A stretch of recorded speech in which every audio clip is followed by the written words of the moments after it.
सभी देशवासियों को श्याम झा वकील बाबू का नमस्कार। आज मैं आप लोगों के समक्ष संपत्ति के उत्तराधिकारियों के बारे में बताना चाहता हूँ। भारत के न्यायालय के अंदर संपत्ति से संबंधित विवाद काफ़ी ज़्यादा आते हैं और सबसे ज़्यादा अगर विवाद देखा जाए कोर्ट के अंदर तो संपत्ति से संबंधित ही है।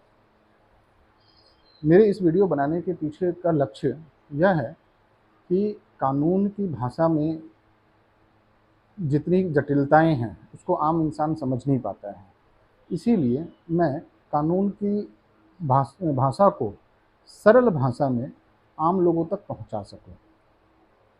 तो इसी क्रम में आज का जो विषय है वह है संपत्ति के उत्तराधिकारी कौन कौन होते हैं। जैसा कि संपत्ति वर्ड है, संपत्ति मालिकाना हक के आधार पर दो भागों में विभक्त है। पहला, वह संपत्ति जो पूर्वजों की होती है, यानी कि बाबा के द्वारा किसी भी व्यक्ति के दादाजी की मृत्यु के पश्चात उसके पिता को मिली हुई संपत्ति ही पूर्वजों की संपत्ति यानी पैतृक संपत्ति या पुश्तैनी संपत्ति के रूप में जाना जाता है।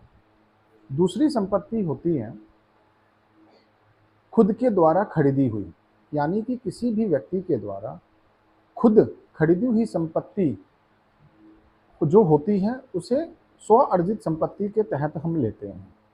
अर्थात अब दो भागों में समझिए, संपत्ति के पार्ट, एक पार्ट हो गया पुश्तैनी, दूसरे पार्ट हो गए खुद के द्वारा खरीदी हुई संपत्ति।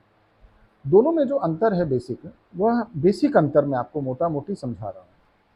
जो बेसिक अंतर है वह यह है कि खुद की खरीदी हुई संपत्ति को वह व्यक्ति जिसने खरीदी है अपने नाम पर, जिसके नाम पर है, वह उसको किसी को उपहार स्वरूप दे सकता है या वह उसको वसीयत के रूप में दे सकता है। यानी कि खुद की खरीदी हुई संपत्ति को वसीयत और गिफ्ट के रूप में दिया जा सकता है। अब आ जाते हैं संपत्ति के उत्तराधिकार। हिंदू उत्तराधिकार अधिनियम संशोधित 2005 के अंतर्गत आता है। 2005 में एक संशोधन किया गया था धारा 6 के अंतर्गत, जिसमें कि बेटियों को बराबर का हिस्सेदार बनाया गया है संपत्ति के अंदर में। अब इसको इसी क्रम में हम समझने की कोशिश करते हैं। जैसे कि वह व्यक्ति में कौन? पुरुष। वह पुरुष बिना वसीयत के मर जाता है, यानी बिना वसीयत के उसकी मृत्यु हो जाती है। उस कंडीशन में उसकी संपत्ति के उत्तराधिकारी उसके सभी संतान, यानी बेटा और बेटी, यानी बेटा और बेटी की संख्या कुछ भी हो बराबर हिस्सों में बटेगा। जैसा कि मैंने आपको बताया था, हिंदू उत्तराधिकार अधिनियम संशोधित 2005 के अंतर्गत हुआ है कि बेटियों को बराबर का हिस्सा मिला है। अतः इस प्रकार जितनी भी संतान है, अगर बिना वसीयत का कोई व्यक्ति की मृत्यु हो जाती है तो जितनी भी संपत्ति है उसको बराबर भागों में, उसके सभी संतानों में बराबर भागों में, सभी संतान एक नंबर। दूसरे हिस्सेदार होते हैं उसकी अपनी विधवा पत्नी और तीसरी उसकी माता यानी उसकी माँ। अतः इस प्रकार आपने क्या देखा कि संपत्ति के उत्तराधिकारी कौन कौन है? बेटा, बेटी, पत्नी जो कि विधवा है और माँ। पिता नहीं आया, इसमें पिता का कोई रोल नहीं है। यानी कि अगर संपत्ति के उत्तराधिकार को देखा जाए तो इसमें शेड्यूल में दो भाग किए गए हैं। जो हायरार्की बनाया गया है उसमें दो पार्ट किया गया है। पहले पार्ट में जो लोग होते हैं अगर वो हैं जीवित तो उनको जाएगा, अगर वो नहीं है तभी भाग 2 के उत्तराधिकारियों का जो क्रम दिया गया है उसके तहत ही उनको मिलेगा। तो भाग 1 में पहला स्थान किसका आ रहा है? पहले में आ रहे हैं बेटा, बेटी, पत्नी और माता, इनको मिल जाएगा। अब इसको एक एग्जाम्पल से समझते हैं। अगर बेटे की संख्या 2 है, बेटी की संख्या 5 है, तो टोटल कितने हो गए? 5 और 2 7 संतान हो गए। एक वाइफ हो गया 8, और एक माँ हो गई 9, यानी उसकी संपत्ति 9 भागों में बटेगी। बेटे की संख्या 2, बेटी की संख्या 1, एक पत्नी और एक माता है, तो उसके टोटल मेंबर कितने हो गए संपत्ति के हकदार? 3 बच्चे हो गए, 2 बेटा 1 बेटी, 1 बीवी और 1 माँ, यानी 5 भागों में बटेगा। यहाँ तक मेरे हिसाब से लग रहा है आपको क्लियर होगा। अब इसी भाग में इसमें से किसी भी एक व्यक्ति की मृत्यु अगर हुई रहती है, जैसे कि किसी भी इंसान का बेटा है और उस बेटे की मृत्यु हो गई, पहले मैं बेटे की बात कर रहा हूँ कि अगर बेटा जीवित नहीं है, अगर बेटा जीवित नहीं है उस कंडीशन में बेटे के जो मृतक बेटा है, मरे हुए बेटे के हिस्से में जितना संपत्ति आएगा वही संपत्ति का भाग उसके बच्चों और उसकी पत्नी में विभाजित होगा। यानी कि अगर बेटे के हिस्से में 100 रुपए की संपत्ति आई तो उसके बच्चों में कौन, फिर से मैं वही बात बता रहा हूँ, बेटा और बेटी बराबर हिस्सों में जितनी भी संख्या में हो और पत्नी में बराबर हिस्सों में जाएगा। अब यहाँ तक तो समझ में आया कि अगर बेटा जिंदा नहीं है तो फिर संपत्ति कैसे जाएगा। अब मान लीजिए एक कंडीशन ऐसा है जिसमें बेटा तो मृत है ही, साथ ही बेटे का पुत्र यानी कि आपका पोता भी मृत है, यानी मरा हुआ है। तो उस कंडीशन में पोता के बच्चों और उसकी पत्नी में बराबर हिस्सों में पोते के हिस्से का भाग बटेगा, मृत वाले पोते के हिस्से का भाग बटेगा। इस बात को हमेशा याद रखिएगा, जिस आदमी की मृत्यु है उसके हिस्से का जो भाग है वही सिर्फ बटेगा, सब में बराबर का नहीं बटेगा, बल्कि उसके मृत वाले पार्ट का, मतलब जो बेटा है मृत या जो व्यक्ति है मृत, उसके हिस्से में जितना आना चाहिए था वही हिस्सा, अगर उसके हिस्से में 100 रुपये आना चाहिए था वही हिस्सा उसके संतान में और उसकी बीवी में बटेगा बराबर हिस्सों में। ये अब आ जाते हैं पोता तक। अगर मान लीजिए उसके बेटे की बेटी यानी कि पोती की मृत्यु अगर है, पोती उसकी मर गई है, तो उस कंडीशन में पोती की बेटी को ही संपत्ति का उत्तराधिकारी माना जाएगा। यहां तक अब आपको समझ में आ गया कि एक व्यक्ति के बेटा अगर मर गया है तो बेटे के मरने के बाद की संपत्ति किसको किसको जाएगा, पोता अगर मर गया तो संपत्ति किसको किसको जाएगा, पोते के बाद अगर पोती मर गई तो संपत्ति किसको जाएगी। ये तो बेटे वाले साइड का हो गया।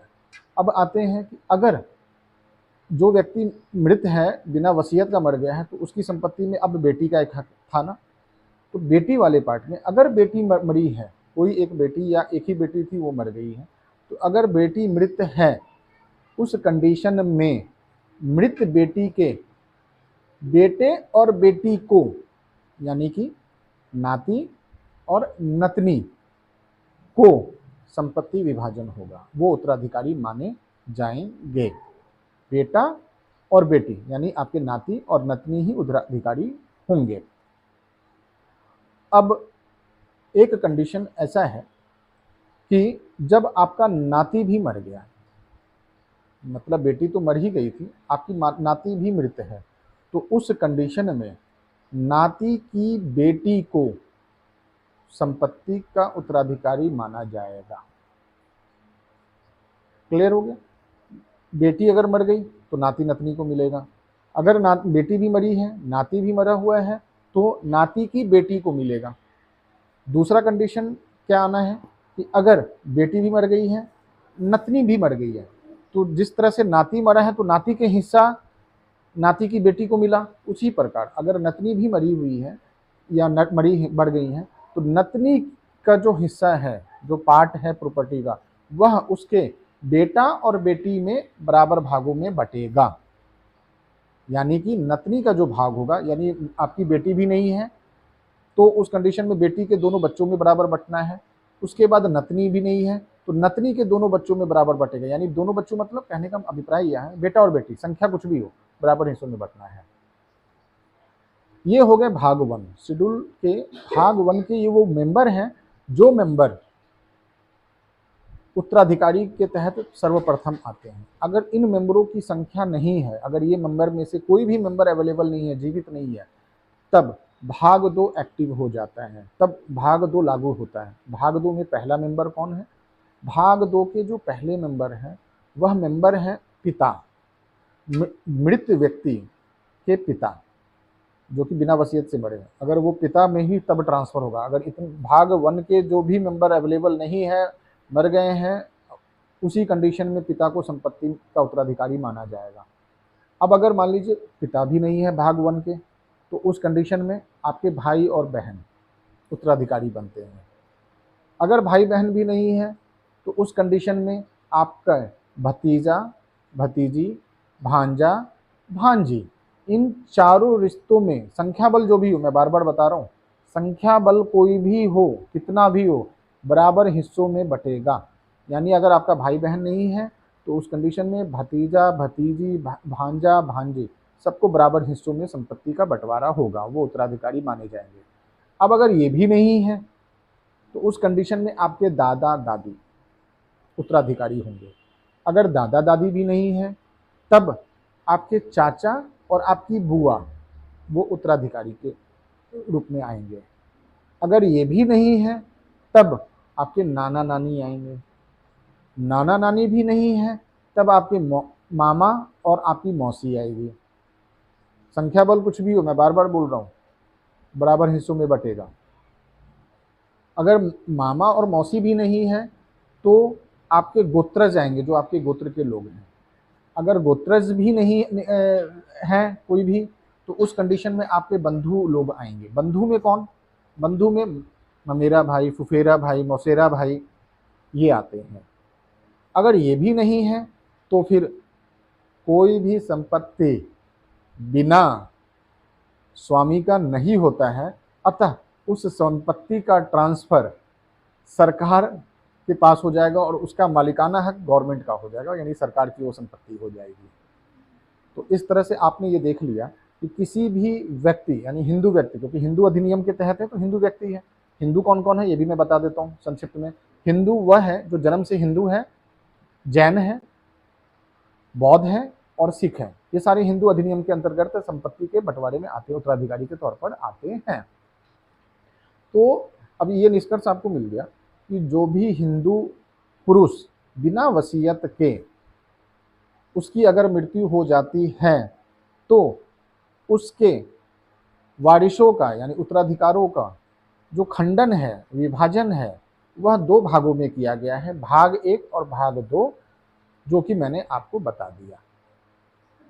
अब दूसरा आता है कि अगर कोई भी हिंदू स्त्री अगर बिना वारिस के अगर उसकी मृत्यु हो जाती है तो उस कंडीशन में उसकी संपत्ति का